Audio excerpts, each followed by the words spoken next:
back. The next panel discussion that's going to be happening right now on stage will be led by Ms. Myrtle Ann Ramos, who is the founder of award-winning blockchain, crypto, DeFi, NFT, IoT, AI and metaverse PR firm Block Tides. She is also in charge of marketing, growth hacking, sales, social media management, giving opportunities to people, media distribution services, investor relations, and public relations.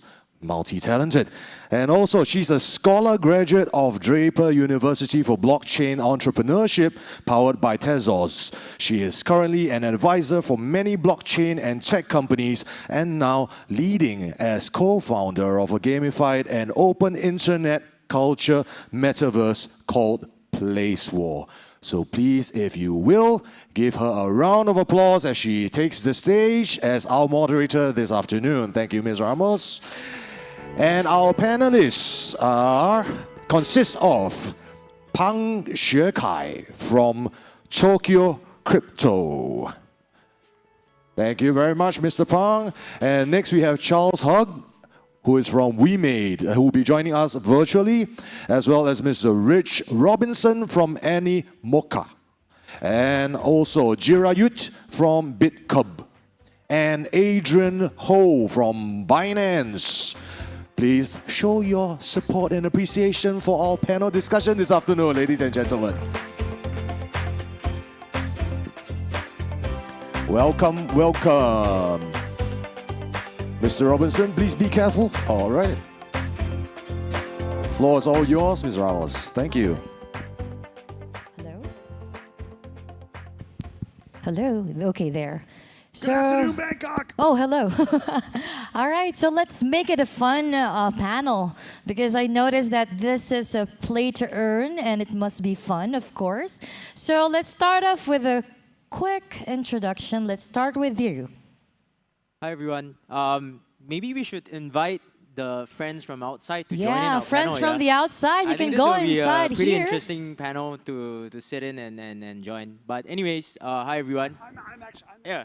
Go Okay, and get go them in, ahead. Rich. While Rich is getting the guys from outside to join us, so hi everyone, my name is Kai. I'm actually Indo-based, running a cryptocurrency exchange like BitCub that's based in Indonesia. So we are the first regulated fiat to crypto exchange in Indo. Really happy to be here. Thanks to the organizers for inviting us to join this special panel for today. Really excited to see what are the discussions that we're going to carry on for today's session. And yeah, look forward to the exciting questions. Thank you. I'm quite pressured, to be honest, because you are the top exchange in Indonesia. And then the next one is the top exchange in Thailand. Please go ahead and introduce yourself. Hello, everyone. Thank you very much for inviting me to this talk.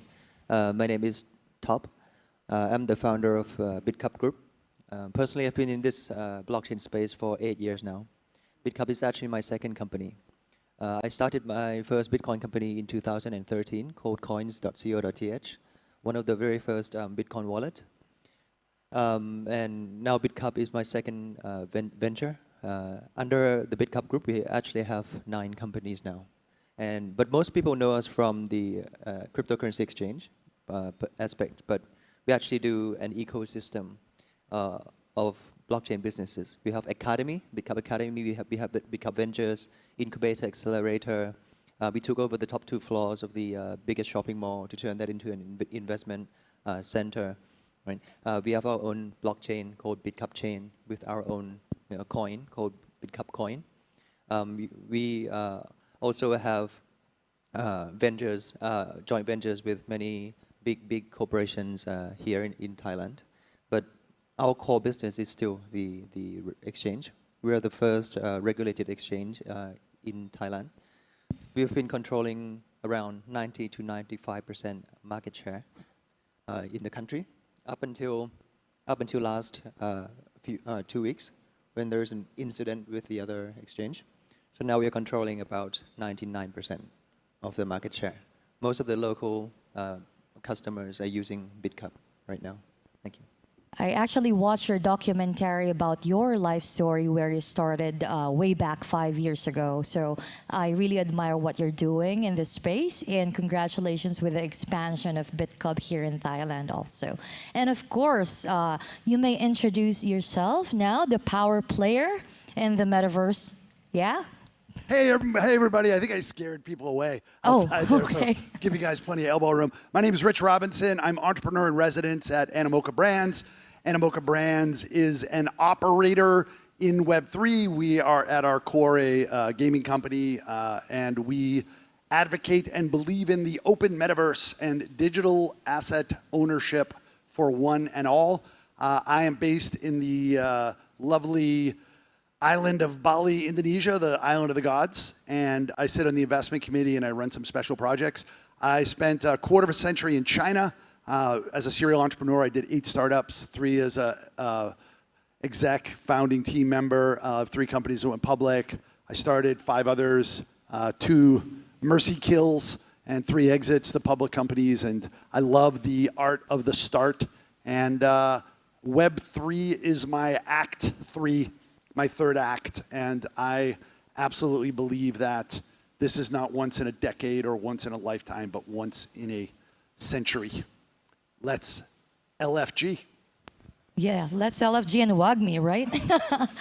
Anyway, I believe that there's already 200 plus portfolios of Animoca brands already. Actually, it's 300 plus. Oh, okay. It's I'm kind not of like, updated. It's kind Okay. of, no, we actually had to like we were so, everybody was so active, right? The bear market has given everybody a chance to be like, now I can actually go to the bathroom, right? Well, Because, even like, in bear market, you're still actively investing in a. We're still active. We're really still active strong. indeed. And there's so many other companies that are active as well too, right? I mean, like people still have to deploy, and there's, this whole thing hasn't even started yet, right? It's not even like, it's not over. It hasn't even begun. Exactly. All right. Thank you so much for the great introduction. And of course, one of also the top exchanges, please go ahead and introduce yourself. Thanks, Mazo. Hi, everyone. I'm Adrian from Binance. Trying very hard, and I thought about following Rich's energy, dynamism. It's always going to be a half hack to follow. So just do the usual. From Binance, I'm the listing team. So I look at listing tokens across actually all projects from infrastructure, DeFi, GameFi, NFT, Metaverse, everything, right? Listing tokens on Binance.com. That's primarily what I do on Launchpad and Launchpool. Secondarily, as well, we look at Web2 to Web3 initiatives, trying to bring Web2 companies in all sectors, right? Marketplaces, social platforms, media companies, brands, right? To create Web3 strategies and come into the Web3 universe. Before this, I was also an investor in, actually, this is also my Act 3, probably a smaller act than Rich, but I started in M&A in big Web1 type of companies, and then I moved to PE and VC, so doing Web2 technology investments. And now I'm in Web3, looking at Web3 projects and investments. So good to meet everyone. And hope you enjoy the panel. Thank you so much. That's the perfect way to actually end our introduction, because we're going to talk about the investment opportunities and the GameFi. Oh, we have someone. Okay, please go ahead and I didn't know, sorry. Please go ahead and introduce yourself. Hi, everybody. This is Charles from WeMade. We are Web 2.0 company trying to become Web 3.0 in a game space. WeMade has been around for more than 20 years, known for our flagship title, Meta 4. It's also very popular in Southeast Asia. We also have a listed coin called Wimix, which is trading 25 exchanges around the world. We also actively invest in the space. So I hold the title of a global investment officer. Prior to joining WeMade, I was with SK Telecom, the largest telco in Korea. Also been investing in game, esports, and blockchain for many years. So good to have you, everybody. Sorry I cannot be there physically, but audio and video sounds very good. Your presence is appreciated here, and we really admire what you're doing, especially with Mir 4. It's very successful, you know. So thank you so much for the great introduction. And now let's go ahead with the questions. So the GameFi sector is young but booming, according to, of course, Animoca. But of course, it's very exciting for investors as well. So the first question is, what do you look at in a project when it comes to investment opportunities? Let's start with you. I would first look at whether Rich has already invested in them. If Animoca will invest, we will invest, right? By the way, guys, this is not a financial advice. We are not a financial advisor. This is a disclaimer, right? So let's go ahead. I think there shouldn't be much differences between evaluating a Web3 GameFi project versus evaluating any company. I think the first thing first that should be looked at for every investment opportunity. Number one, the tenacity of the founders. Are you willing to make the hard decisions? Are you willing to make the tough, risky decisions in order to make the company grow? And it's in my mind, in order to if the founders are strong and determined enough, they should be able to push through, because in terms of product, tech developments, all those it's a matter of fine-tuning and finding where people actually find value in the product, right? And so I think I'll leave the rest for the other panelists. But for one, how do you look, what do we look for, especially when we look at investment opportunities? We look at the founders and evaluate how we think they would carry the project. Thank you so much. I can still remember my experience in having the first check with Crypto.com Capital. It's really nerve-wracking, you know. So yeah, let's go ahead and let's hear from Jirayut. Sure. I think the fundamentals are the same when we look for investment opportunities. I think the most important success factor is the timing, even for BitCup.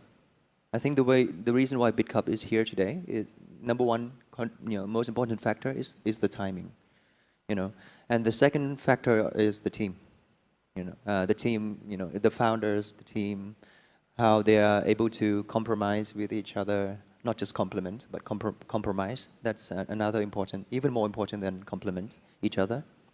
And then the third factor is the fundamental business models. Is it a scalable company? Is it a scalable project? How we are able to scale the revenue, but able to keep the cost fixed, capex, opex fixed, but able to scale the revenue. The ability to improve the profit margin every year. And to improve the profit margin every year, you must have this monopoly moat. Other companies would not be able to do the same thing as this team or this company does. We have to find a monopoly angle to it. It's basic economics. If more and more people are able to do the same as you, then you have less and less profit margin. Perfect competition is not good. Right? Monopoly is the best.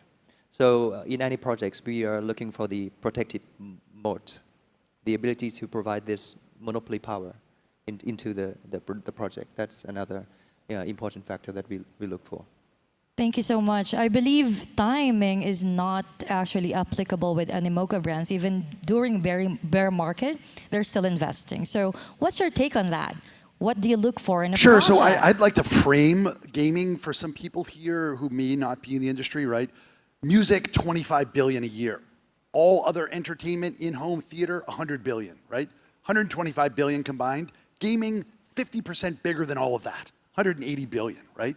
And there's 3 billion gamers. It's the biggest community on the planet. So we have 3 billion gamers. We have 180 billion in revs already. We're going to get to 5 billion gamers, 6 billion gamers as, in the next half decade. And 180 billion is going to turn into 500, a half trillion. The global economy is 95 trillion. So gaming will be 5% of the global economy pretty soon, right? So it's already very much there. Let's compare that to Web3 gaming right now. How many wallets are there? Active gaming wallets?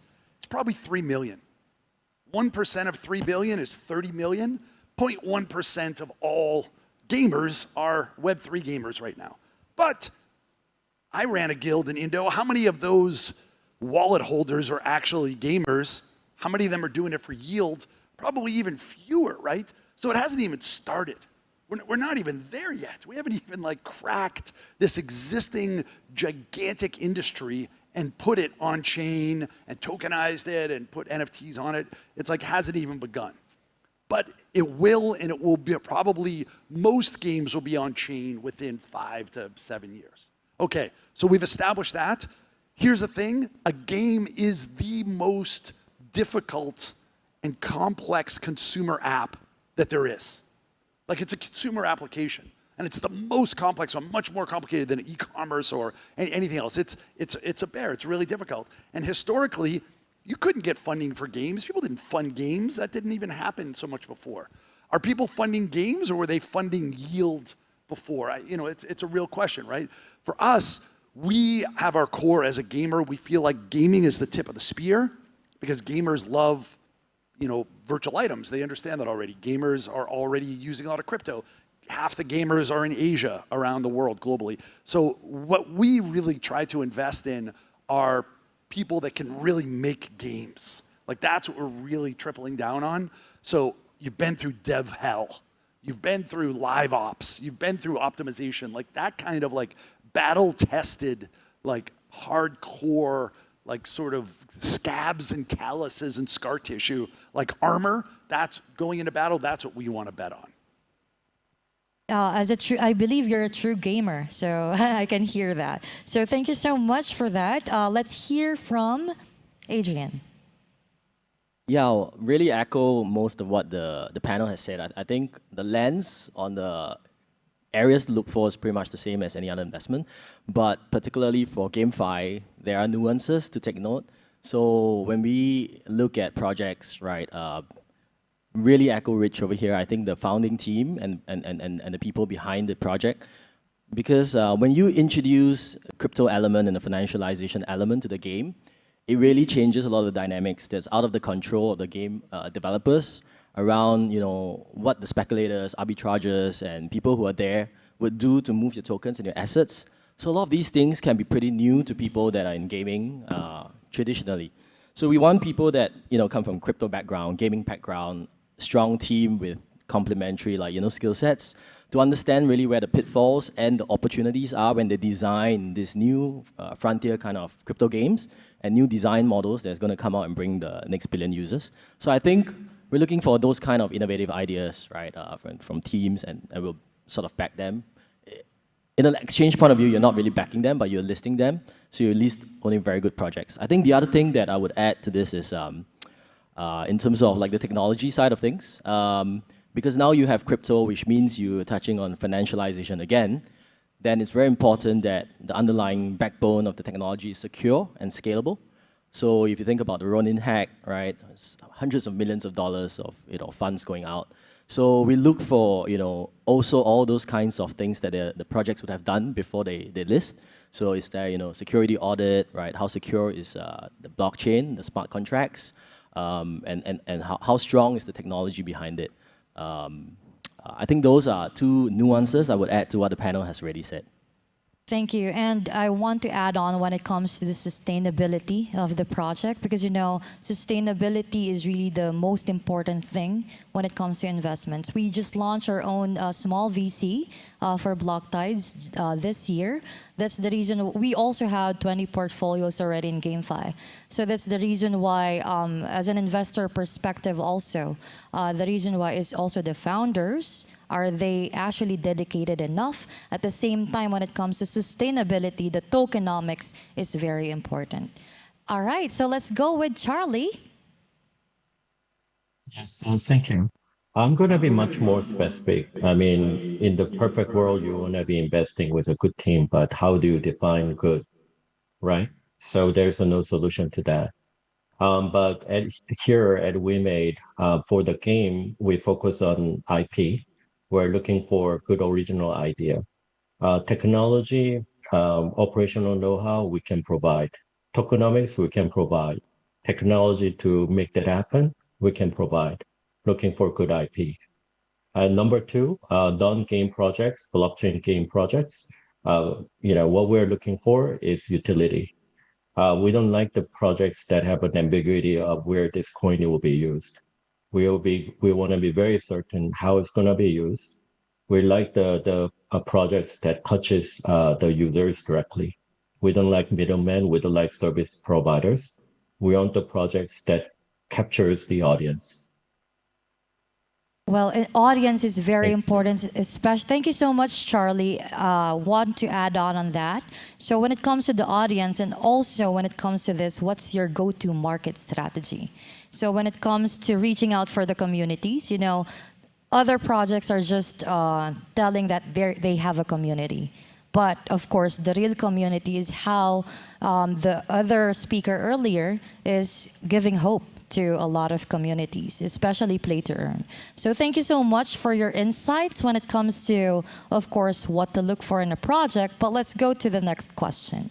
So choosing the right GameFi or metaverse project is not easy. We all know that. I know most of the people here in the audience got burned already, and some other projects are rug pulled, So of course, before investing, we need your opinion and advice. What do you think are the best way for us to guide the audience, especially retail investors, in choosing the right project? Out of all the things that you said, so what do you think is the best advice? Especially for the crying retail investors, So they need to understand what's really happening in this space. Okay. Based on what we have observed, I think one thing to bear in mind, if the rewards promised are too big, then more likely so the project is not sustainable. The mechanics of the economics of the token economics doesn't make sense, right? Because naturally, how my usual question for projects that have like insane amount of yields would be, how do you sustain, right? The only way that you can sustain is that if you have an increasing demand for the token, but but you're flooding the market with excess supply, right? So how can you exponentially keep up the demand? And that has to be perpetual, unless there is a plan or mechanism that's put in place that will be able to tide off the supply, right? So that would be the number one advice. If it's too good to be true, then I know that's very cliched. Everyone said it before, and sometimes you're just blinded by certain forms of insane APY, and you just go into it and hope that you're not the last person out. But you just gotta be careful on that one. That's my take. Thank you. Thank you so much. How about Jirayut? I would recommend retail investors to not over leverage, right? To manage the financial well, to have at least basic financial education. Right? Don't sell your houses, don't sell your car, and put everything in one investment. That is way too risky. That's like the basic foundation. Right? Know what your risks are. Right? Know how to ride, the ability to ride volatility. Right, that's the basic. But what's more important is to look at the macro picture, macro overview, and also the timing is very important. Right? If you look at the global economic outlook right now, no matter how good the equities or the companies are, when the U.S. Or central banks around the world are putting a big break, right, suck up the liquidity from the market, everything is going down, right? So you have to look at the macro picture, and the timing is important. In our industry, there usually be a golden year once every 4 years, at least from my experience in the last 8 years. I've seen three cycles, right? Usually happens after the Bitcoin halving, right? Bitcoin halving is when the supply of Bitcoin is being halved once every 4 years. And then the market went crazy, right? We saw the first one in 2013, when the price went from $11 to $1,150, and then down like 80% down after the bull run, right? 2014, 15, 16, and then 17, that's the next halving occurred. The price went from $600 to $20,000, and then 70% dropped after a year of bull run. and then 17, 18, 19, 20, on the May 10th of May 2020, that's the third halving of Bitcoin. And then the price went from, $3,000 to $65,000. I believe it's 15. That's 2020, right? Yeah. So, and then now there's a big correction. And then the next halving is in April 2024, so 2 years from now, right? I think it's better to understand the big picture first, right? To time the market right, and don't over leverage. Right? So I would recommend not to invest now. Right? I'm making a loss on this because I earn money from people investing, right? But my recommendation is don't invest now, right? Until there's the right timing. And make sure you don't use the money that you cannot afford to lose, right? To speculate. And then once you understand the big picture, the timing, the macro, then go to the micro level. In the crypto economics is very important. The business models, the team, the tokenomics. I think those. How do you invest in a stable business model, right? Not a one-way gain. You have to dig deep in each, projects. Then this is not a one-size-fits-all investment. You have to do your research properly. That's the micro level after the big picture. Thank you. Exactly. Especially what happened in the Philippines, to be honest. There's a lot of uneducated Filipinos when it comes to just waiting for the pump of SLP. To be honest, that's the real scenario, which they don't know how to use MetaMask. We handled 500 scholars before last year, and then they're really just waiting for the pump of SLP, and then they're just really crying. And then now, during the bear market, at least what I advise is really financial literacy when it comes not just in cryptocurrency, but the economics itself. Thank you so much for the great points, Jirayut. Let's go to you. Sure. So I think I spoke before about the team. Why are you focusing on the team? Because the team and the plus idea equals product, and the product is what really matters. But if the product doesn't exist yet, then you talk about the idea and the team, and you invest in that experience to be able to make a product that's fun. Like, what are games about? Games are about escaping. I want to forget about my job. I want to forget about my stress, and I want to maybe have some joyful stress of playing, but I want to escape. So it's not about grinding, right? Although there will be some people that do that. It's really about fun. So you have to, that's the real underlying proposition of value is the fun around that. And the utility of the NFT to be able to provide that fun and provide that self-expression and provide that sort of like status and value for the user. That's what we're really focusing on. Retail investors, I don't know, like gaming and retail investors, that doesn't even necessarily compute, right? I think the upside of Web3 is that it's permissionless, it's decentralized. And what sort of happened with Axie Infinity was someone's like, without your permission and without being in the headquarters, we're going to start giving out scholarships, and then we're going to speculate and drive this whole thing up. We're going to take your car, get behind it, and then boom, boom, boom, boom, boom, boom, boom, boom, and then the engine goes on fire, right? And they're like, well, let's find the next car. Let's go to the next one, right? It's like, that doesn't work. That's not how you do it, right? You're supposed to create a game that's fun and that people want to come back to and that people want to actually invest in. And that's actually, so if you're a retail investor or say a consumer, then you should be investing in stuff in games where you feel like there's some sort of value or self-expression or some sort of escape for you, right? Not as a financial instrument. I mean, actually, that's the challenge with games, is that if there has to be this circular, sustainable economy, then there is no pump. Like the pump should be removed, right? You shouldn't be able to just go boom, ka-ching, and then just blow the whole thing up just so you can get a pump out of it. That was sort of like, we've learned from that's not the way forward. And economies are tough. That's why we're in a recession, right? Because even the biggest, smartest countries in the world can't stop the circular, sort of cycle of boom and bust.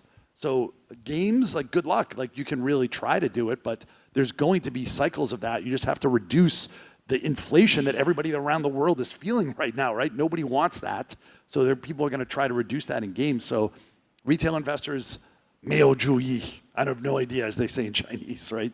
So. Thank you. How about you, Adrian? Yeah, I think the panel's really touched on a lot of good points. So maybe I take a different spin. I think like for retail investors, especially during this period, it's not investment advice or anything, right? But take it as a time to learn how Web3 works, because the opportunities is going to come in Web3 is going to be so big, at least that's my view. And we haven't even scratched the surface. We don't know what's coming up. But the last thing that you want to do is get burned now and just stay away from it and miss out altogether. So learn how to, get into the game. So even myself, right, I got my wallet hacked, right? And I'm in the space and I get my wallet hacked. My parents, they play like slots on Web2, but they get millions of dollars in the slot games, right? But with Web3, there's a chance that they get value back, but they have no idea how to do, like Myrtle is saying, how to use MetaMask and all that. And over the weekend, I opened an account for them as well and taught them how to transfer money. So learn the basics. Spend the time while now is not bullish and super hype. You don't have to get caught up. You can slowly learn the basics. How do you operate a wallet? How do you move money on and off ramp? How do you not fall for scams, because these people are really smart, so that when you eventually when all the opportunities come in Web3 and you actually find games that you want to invest in, you can go in a sizable way, right? And not lose like your pants. Yeah, I think different spin, but I would really encourage that, because when you get your wallet hacked and everything drained from it, it's better to do it when you have only like 10 NFTs versus like 10, Bored Apes, right? So do it now. Yeah. I completely agree with that. So again, this is not a financial advice, guys, okay? So your funds are your responsibility. Every time I do live AMAs, I always tell that to the community. Again, this one is just opinions and insights of the top experts here. Of course, Charlie. You can call me Charles. I think that everything we discussed is all very relevant, especially in what we think is a crypto winter. Of course, as an issuer and platform operator, it brings a tremendous opportunity to us, because it allows us to find good projects at a very attractive valuation. But if I'm talking to retail investors, I highly suggest, in addition to what the other panelists have said, I would rather recommend you to look for projects that are backed by institution, which is not fully decentralized, but in a process of being decentralized. For example, we made is the listed company that develops a game, and we've been developing blockchain technology for the last 4.5 years, but I think we're still a long way to go. So the coin that we issued, and although it's listed in 25 exchanges, is still very much controlled by us. And I think it's a good thing, because we are still also trying to figure out how to improve our service, how it can become the leading GameFi platform of the world. And for the time being, it's better that someone is backing it. Thank you so much. So I'll stop here. Yeah, my family actually also played Mir 4. To be honest, my cousins, and at the same time, they all learned from what happened when it comes to their investments also. So, guys, crypto is really a personal responsibility. So it's up to us to actually educate, even in our households, how for them to understand what we're really doing. It all starts from there. And at the same time, if you're building your own community, it's our responsibility also for us to convey the message what this technology has to offer. At the same time, for them to understand like for example, your uncle, how can your uncle know metaverse, right? At the same time, they're all speculative when it comes to this technology. So that's the reason why we need to be responsible enough for us to actually convey the right message. Thank you so much, guys. And the next question is really interesting. a lot of investors, especially venture capitals, are actually, I saw this press release that the GameFi and Metaverse is the next gold rush. Do you think that the GameFi and Metaverse is actually the next Silicon Valley? Let's start from you. To answer these questions, let's look at history a bit. We remember DeFi boom, I think it was in 2021-ish, if I'm not wrong, for this recent bull. It's 2021. Actually, it's 4 billion when it comes to the flows of income in the metaverse.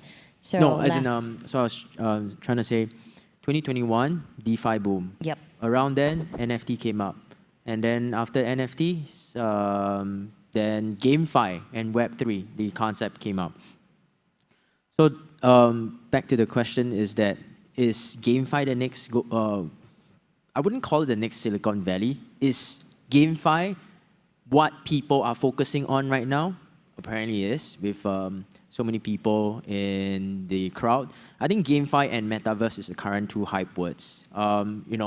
So for project builders out there, it's naturally fine to follow trends and hype words. But in order to seek greater alpha, perhaps people should also consider what's after GameFi. But also taking into mind consideration that DeFi was present way back even before the 2021 boom. Bear in mind that NFT was present way before Bored Ape. CryptoKitty, I still remember I have some CryptoKitty somewhere, right? Cycle, it's all cycle. Currently, yes, Metaverse, GameFi. Will it be forever? Based on history and past data, I don't think so. So it's always cycles. Currently it is. Yep. Actually, I agree because not all games are forever. To be honest, as a gamer myself, I've been an ambassador for League of Legends. Only few people are just playing League of Legends now. So also Mobile Legends and other games doesn't really last forever. They have a lifespan, to be honest. So I agree with that. So let's hear from Jirayut. For me, it's more on the application of gamification and metaverse. If they're able to crack two things, right? We have to understand that if we are born in this generation or 100 years ago, we have this chemical in our brain, right? That never changed, right? There are 4 chemicals, happiness chemicals that are addictive, right? Dopamine, right? Endorphin, right? Serotonin, and oxytocin, right? If we are born in this generation or even 100 years ago, there are always these 4 brain chemicals. These are the fundamental of human happiness chemical, right? And the reason why Facebook is so addictive is not because they sell communication, but they amplify, exaggerate this dopamine, right? When people press like, on your post, Facebook actually gathered at least 500 likes and boom, right? Dopamine, right? Addicted. Instagram, they're not selling like photos, they're selling, showing off serotonin, right? Chemicals, right? Those things never changed. If, gamification and metaverse are able to exaggerate, amplify these 4 brain chemicals, it's going to be everywhere. Because we cannot change the fundamental of human, right? These chemicals. So that's the first thing. If gamification and metaverse are able to crack, right? If they are able to crack these 4 brain chemicals, it's going to be so addictive. And we can apply to every businesses to get human engagement, more and more engagement. And the second factor is the humanization. Customers should be able to use technology or gamification, metaverse, without knowing that they are using it in an easy manner. Right? For example, people are using Skype right now, using Zoom right now, without knowing that TCP/IP protocol is running on the back end, right? Because Skype is humanizing TCP/IP, right? We're able to use Gmail, Hotmail, Yahoo Mail without knowing what the SMTP protocol is, right? To help us connect, send email in the same manner. A common man, we don't need to know this, because these technologies companies are able to humanize technology. So I think, for me personally, if gamification and metaverse are going to be the next Silicon Valley, they must be able to crack two factors: right? The brain chemical, amplify the four brain chemicals, get people addicted, and the application of it, apply gamification to every industry beyond just tech, right, to get more engagement with the customers. And the second factor is humanization of technology. Exactly. The best example for what you said when it comes to the chemicals and, of course, the human behavior is TikTok. Just imagine in the Philippines, there's a lot of people using TikTok. It's just like their daily habit already when it comes to posting stuff. But right now, all of the metaverse projects are using TikTok also as a way to market the projects. To be honest, it's a lot of TikTok made a way when it comes to unlocking that, right? So thank you so much for that great insight. So now is really the battle when it comes to that. We're 3.5 minutes over. Should we just cut it? Because I don't need to say anything. I don't want to step on these guys, but I also want to be respectful of the time. Yeah. Yeah. You want us to keep going? Yeah. Whichever. All right, great. Okay, go ahead. So I think, perhaps a better question than is GameFi and Metaverse the next Silicon Valley, I think, is Web3 really going to live up to this promise of, bringing all the internet services on chain, right? In Web 1, you could just read. Web 2, you read and write, post on YouTube, Twitter, Facebook. Web 3, read, write, own.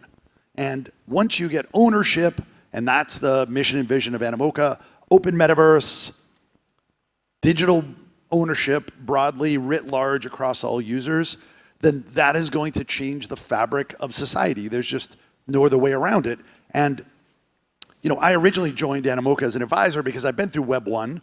Google, that's bullshit. eBay, bullshit. Yahoo, that's bullshit.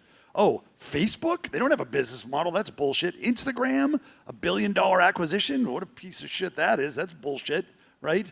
iPhone, what a bullshit toy that is. It doesn't even have a keyboard. Bullshit, bullshit, bullshit, bullshit, right? And nobody thinks in retrospect now that any of that is bullshit, right? It's actually, when I was involved in Web 1, it was all these commodity and energy companies that were the biggest companies in the world. Now it's all data companies.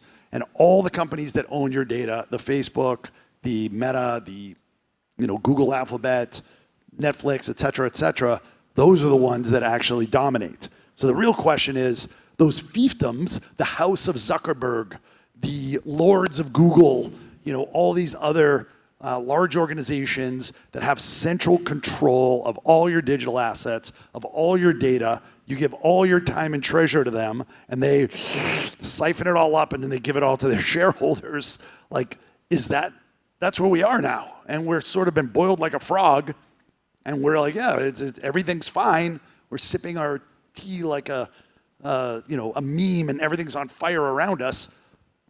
Once people get a taste, they take that red pill, and they get released from these fiefdoms and their serfdom, then there's no turning back. So like I said before, this is once in a century. This is an epic, seismic, societal shift. And unquestionably, this is where things are going. Thank you so much. And actually, I agree with that also. Let's go with Adrian. Yeah, I would argue that it is the next Silicon Valley, because if you look at how capitalization forms, right, even from Web 1, you have key factors like capital, people, technology, and land, right? So you had real estate property, you had people building, you had technologies to build all this stuff, and you had money going in to build those things. And that's Web 1. And it's the same with Silicon Valley. You had the technology of improvement in the silicon chips and semiconductors, and Moore's law making technology cheaper and cheaper and cheaper, and that's why a lot of these internet companies could become better and better and more efficient. So you had also the capital coming in from VCs, you had the developers and engineering talent to build new projects, and also you had new land, which is the internet, right? Where you can have new land rents and economic rents form from there.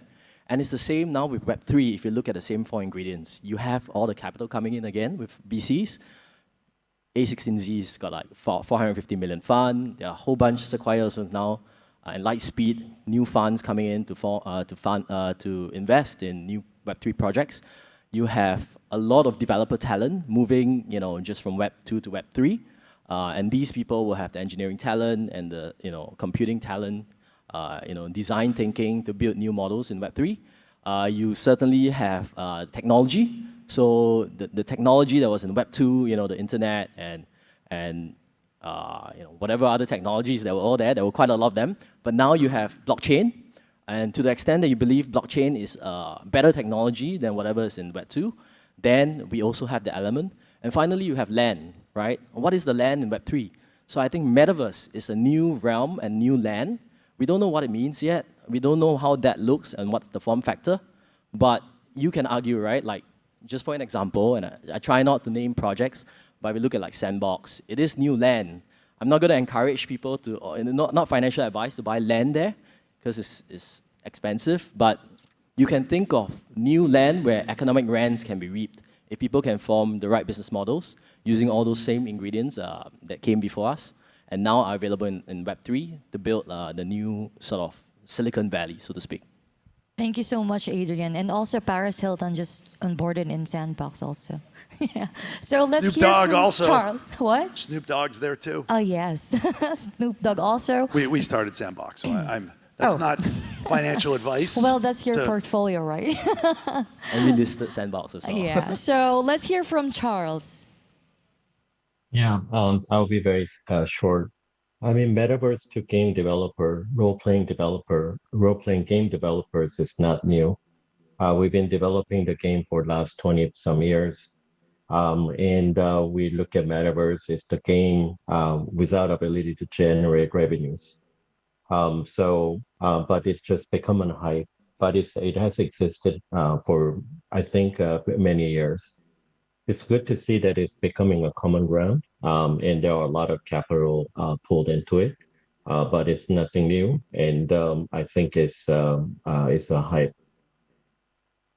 Thank you so much, Charles. And of course, to make it different, to close off this panel, what's your favorite crypto slang? Favorite cryptos? Crypto slang. Cryptos Slang. slang? Yeah. LFG, man. How about you, Jirayut? What's your favorite crypto slang? To the moon? To the moon. And you? Well, I was in Seoul last week for Korea Blockchain Week, and Seoul is like on fire, like it's so much going on, but it was also underwater because I don't know if you heard about the flooding in Seoul. So I was like, wow, Korea Blockchain Week is amazing. It's giving a whole new meaning to liquidity pool, right? So. And how about you, Adrian? WAGMI. WAGMI. And you, Charles? What's your favorite crypto slang? No comment. All right, guys, thank you so much for listening. And of course, stay safe and healthy. Thank you, Myrtle, Thank you ladies very and much. gentlemen. Come on. Thank you, panelists. If you could just stay on stage for a moment. Ms. Ramos, if you don't mind being in the center while we have a photo opportunity. The cameraman is coming right down the center aisle. So catchphrase of today is play to earn. All right, ready, Mr. Benz. 1, 2, 3, play to earn. Let me see those teeth. Nicely done.